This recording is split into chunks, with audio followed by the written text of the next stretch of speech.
بررسی قسمت پایانی سریال داریوش تو این برنامه. داریوش! سلام، من مجتبی هستم و اینجا تیکوتا که امروز اومدیم که در مورد قسمت پایانی یا قسمت 13 سریال داریوش با هم صحبت کنیم. خیلی خوشحال میشم که اگر برای اولین باره که داری ویدیو رو میبینی کانال رو سابسکرایب کنی و به جمع ما بپیوندی، چون ما تو اینجا در مورد کلی فیلم و سریال ایرانی خارجی با هم صحبت میکنیم.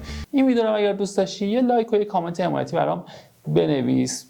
همونطوری که تو قسمت قبلی که درست کردم در مورد قسمت 12 سریال داریوش، لینکشو میذارم اینجا برید ببینید، گفتم پیش بینی کردم بود احتمالاً یه دوئلی بین بهرام و داریوش اتفاق میفته و درستم از آب در اومد، ولی دیگه انقدر دقیق واقعا پیش بینی نکرده بودم که واقعا دوئله عین مثلا فیلم‌های وسترن بشه و برن توی بیابونی و اونجا اون درگیری شکل. من منظورم از اون دوئل یه رقابت، یه جنگی بین این دو نفر بود، ولی دقیقاً عین دوئل شد. و اون طلا هم که صحبت کردم دیگه در موردش دیگه، اون فلزای الکی رو برداشت رنگ طلایی زد و یه جوری غالب کرد به تیم بهرام و اون سهراب و اون دار و دستش و یه جورایی همشون رو دور زد. و سیفی هم بالاخره یه خودی نشون داد و از قسمت اول هی میگفتیم این چرا انقدر مرموز نقشش، بالاخره قسمت آخر اون خشم خودش رو خالی کرد و این همه ناملایمتی ها و نامردی هایی که بهرام در حقش کرده بود و سرش خالی کرد دیگه. به جا هم و به درست هم اتفاق افتاد.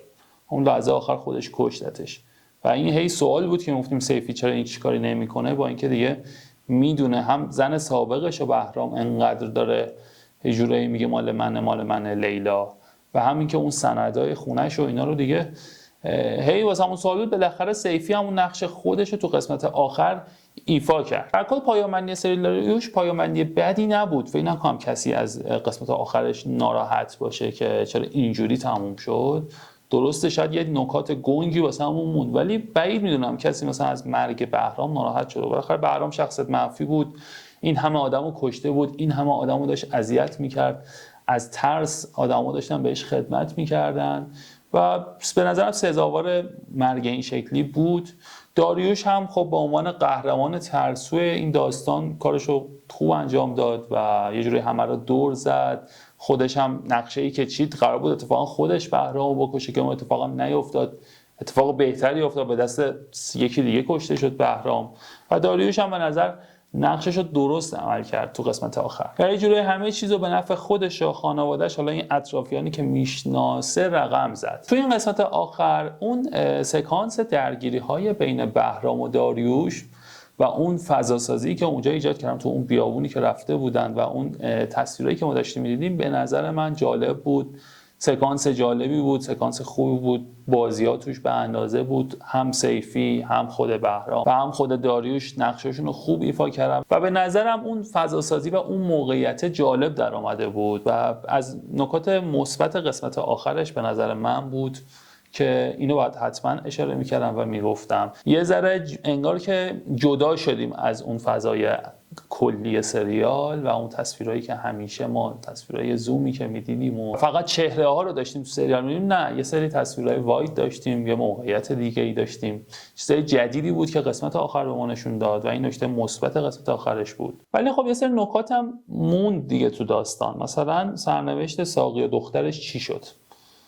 مرتضی دوستش که رفت تو زندان چه اتفاقی واسش افتاد؟ اصلا این چیزا موند.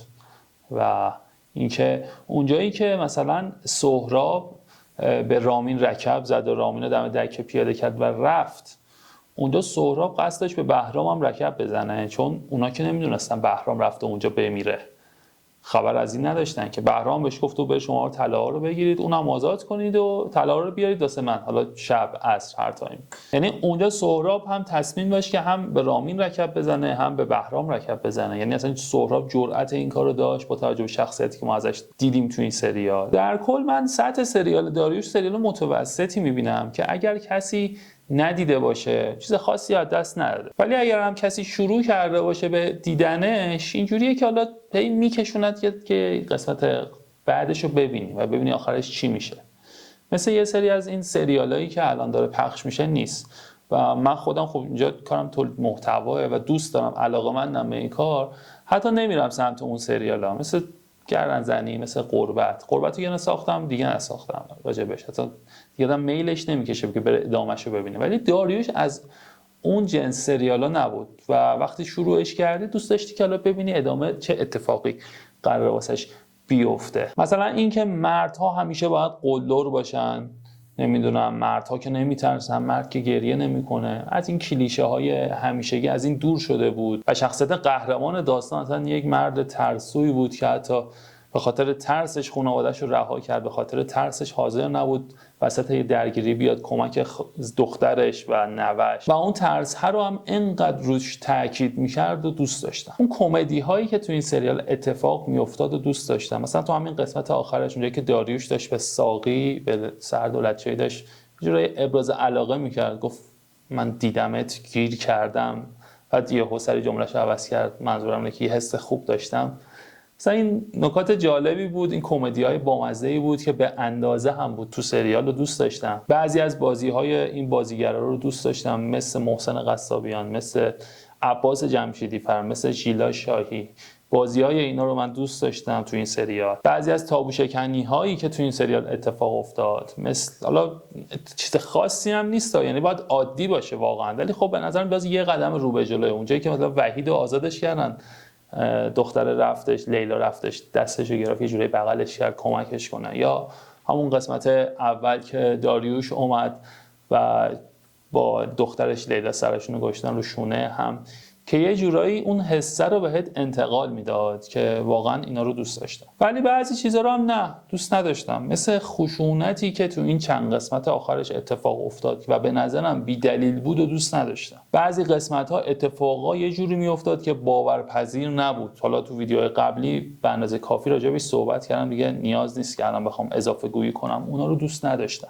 یه سری شخصیت‌ها تو این سریال اصلا حذف می‌شدن، هیچ اتفاقی واسش نمیافتاد، مثل به نظرم شخصیت مرتضی و علیرضا.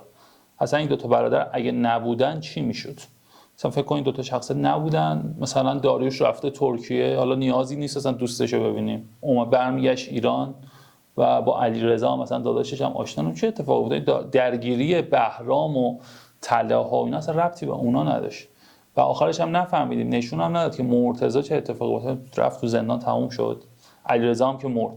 این اصلا بود و نبود این دوتا شخصیت به نظرم اصلا تأثیری تو سریال نداشت. بود و نبود شخصیت بهار قاسمی که تو دو قسمت آخری فکر کنم فقط چند تا پلان ازش دیدیم، بود و نبودش اصلا تأثیری نداشت. اینها هم نکات منفی بود که تو این سریال و چیزای دیگه هم بود. خود فرم بعضی موقع تصویربرداری‌ها به نظرم خوب نبود.